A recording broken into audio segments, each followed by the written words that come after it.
So you just got a Festool Carvex Jigsaw and you bought the accessory kit with it. Let's do a deep dive to see where everything fits on the machines. So when I open this up and we look inside, at first glance, it can be confusing. I'm going to pull everything out step by step and cover the sub bases, the accessory bases, the circle cutter, and how everything interacts with the Carvex Jigsaw. So it comes with 4 sub bases. You have one that has a steel plate. You have one that has little hooks. All right. You have one that has this little dimpling, and you have one that has this phenolic resin base.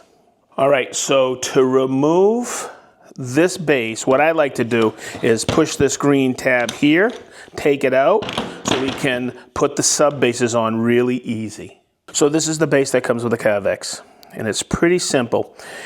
You press it here, and you slide it off. And when we look at it, it has these little points of contact here. Okay, and you're gonna see these little notches. So the way I like to put these sub bases on and off is I'm just gonna turn it like this. I line up the notches with those little points and slide it forward. Here's the first tip I wanna give you. This is the dust extraction connection, and it slides in all the way. Now, what happens is you take this base off, and if you don't take the dust nozzle off, this can't come off. So what we need to do is to press this little tab here, take this off, and now it's wicked easy. Okay, so the first base has all these little bumps on it. And this is the one I recommend if you choose not to use dust extraction, because the bumps or the little points of contact will remain in contact with uneven surfaces and let the dust go in between, so you have constant direct reference to the piece you're working on. This dimpled base getting less friction on a surface and letting the dust go in between reminds me of the sole of one of my corrugated hand planes.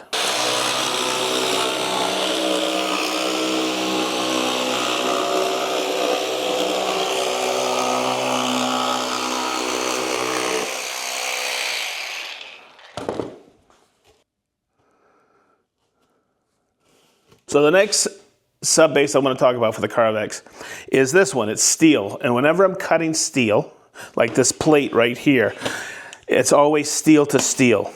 Now, the reason is if you are cutting a lot of steel or aluminum, this could heat up. And what this does is this acts like a heat sink.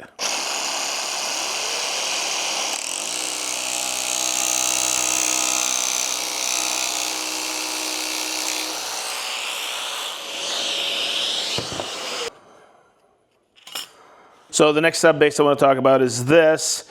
It has phenolic resin on it. It's the same type of material that's on all the Festool routers. And the reason for that is it resists scratching. I like to use, it's really smooth and slick on a surface, but I use it a lot of time when I'm doing some final cuts on plywood. Because this resists scratch, nothing will get caught in those scratches that could cause what we call galling or mar marks if a piece of like hardwood gets caught in there on top of that, in between the base and here. And you've seen what galling is because, you know, it's that little indentation that you see on the board and it's hard to sand out.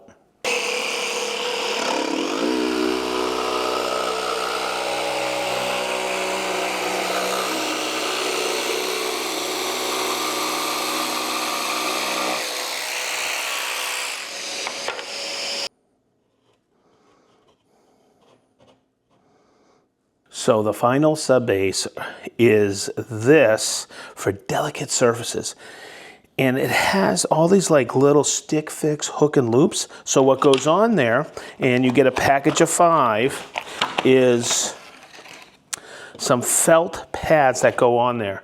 So you won't scratch a surface, like a high polish surface. So what's cool about it is if you access it here, you can't get to it.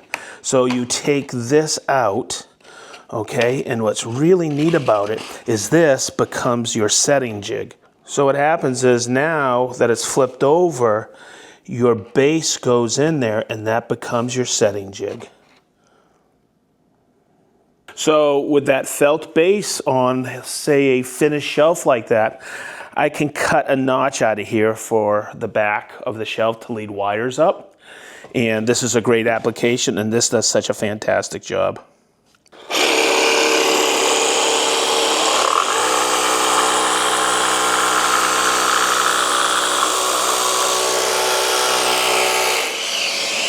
And not a single scratch whatsoever. Absolutely perfect. So that is what all the, what I call the sub bases are. Now, I'm going to take this base off, put it off to the side, the one that accepts the sub bases, and there's two other bases in the kit. And I kind of figure this is why everybody buys the kit. You got an angle unit, and you got a double use base here, and I'll cover this first. This is for using it on the guide rail, as well as cutting circles with the circle cutter. That comes in the kit. Okay, so this base has two grooves on the bottom of it. And of course, it fits on the rail, but the outside rib of the rail. And the first thing you're gonna notice is there's a little play in there. That's okay. That allows you to compensate for drift as you're following a line.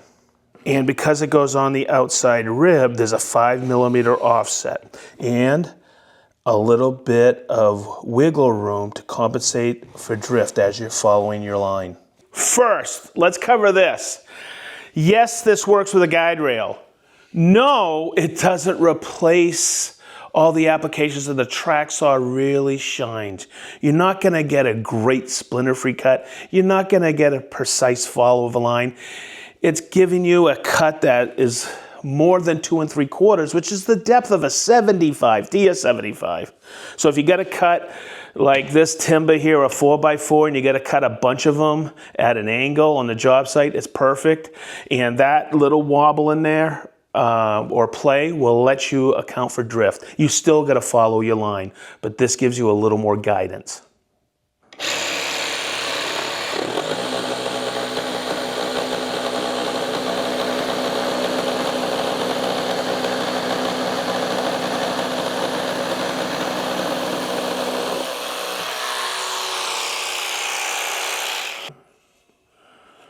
Oh, and by the way, it's at a perfect 90. Okay, so we just used it on the guide rail. Now, I want you to come in here so you can see these two little notches on the bottom. So what fits in there is this accessory. So this is the circle cutter attachment, and it fits on this base. And I'm gonna give you so many tips and tricks on how to hook it up, but also how do you use it properly. So when you look at the scale here, okay, it's in metric. But this will allow you to cut diameter now, 68mm, all the way up to 3 meters, which is 3,000mm. Now, when we dial that into imperial, you can cut diameters of as small as 2.5 inches, all the way up to diameter now, 9 foot 10 inches. And the reason I can remember all that is because I wrote it right here. So you can read the scale. You have these 2 points here. If I cut from this direction, I'll put my point in here, my trammel point. If I cut in this direction, which I'm going to, I can go and set my jigsaw here. Hopefully that makes sense. That right there is the center line, and I'll do some layout with that. So I want to cut a slight arc on here. And what I do is I do a little bit of layout first to see where I want my arc. So I'll take my pencil and I'll kind of go like this. And I know I want to start there, so I'll lock it in with this knob. Because I'm going in this direction, and you can line it up with the arc that you want, but I can take that and draw it out. And you're gonna notice something. I don't even have the machine on here now. I do everything and all my layout without the machine, it's less bulky. Okay, so whether I'm cutting a circle with this base, or I'm using these notches on the guide rail, hopefully you've noticed I have inserted a Carvex blade in here. It's a lot thicker than most blades. It allows you to keep dead on straight and get a perfect perpendicular cut with this blade. Okay, so here is a great tip. I'm going to be going in this direction with this, so I'm standing here and I put my hand here. That way there, it doesn't flex on me. So I'll just take it like this, put it right here. I go into those 2 notches.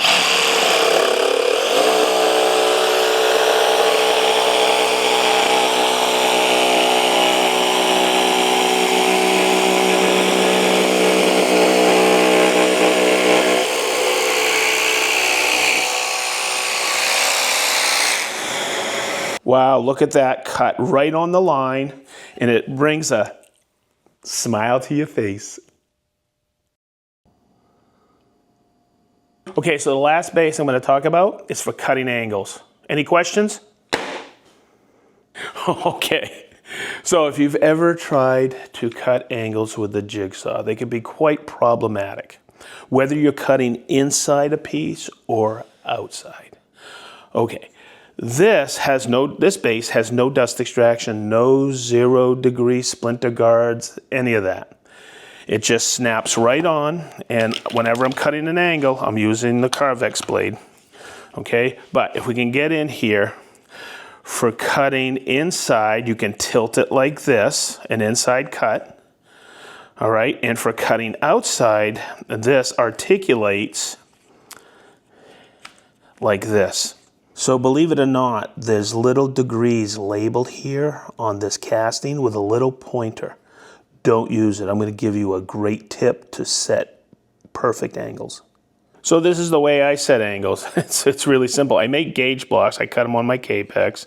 I bring it in like this, and I put some daylight in there, and I just dial it right in. I'm going to cut a 15 degree on this piece of plywood outside.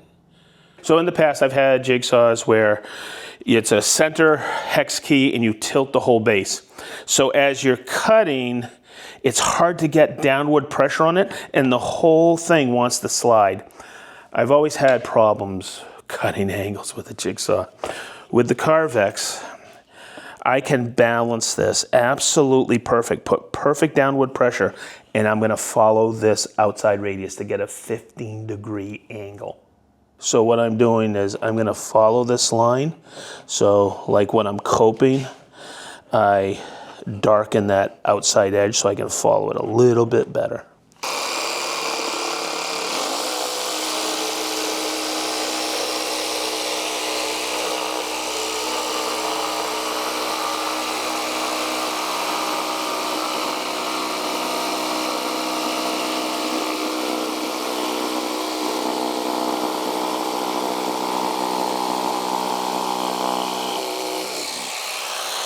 So you have so much more control because you could put downward pressure. And the telltale sign is when I flip this over and we look here, there is little wavering in that bevel now. This actually does a great job for beveling radiuses in circles. So for an inside cut, I set my gauge block like this.